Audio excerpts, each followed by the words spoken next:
കാറ്റിൽ വരച്ച കവിത പോലെ വിരൽത്തുമ്പിൽ നിന്ന് വിണ്ണിലേക്ക് പടരുന്ന ആവേശത്തി, വലക്കണ്ണികൾക്കപ്പുറവും ഇപ്പുറവുമായി വിരിയുന്ന വിസ്മയം.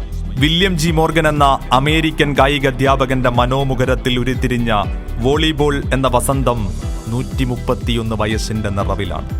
ലോക വോളിയിൽ ജിമ്മി ജോർജ് എന്ന ഹെർമിസ് ദേവനെ സൃഷ്ടിച്ച, അർജുന അവാർഡ് നേടിയ ആദ്യ മലയാളി വനിതയായ KC ഏലമ്മ ഉൾപ്പെടുന്ന നാമക്കുഴി സിസ്റ്റേഴ്സിന് ജന്മം നൽകിയ അനേകം പ്രതിഭകളെ ലോക കളിക്കളത്തിന് സമ്മാനിച്ച മലയാളക്കരയുടെ യുവതലമുറ കൈപ്പന്തുകളിയുടെ ചതുരക്കളത്തിൽ ആ വീരചരിത്രത്തിന് തുടർച്ചയെഴുതുകയാണ്.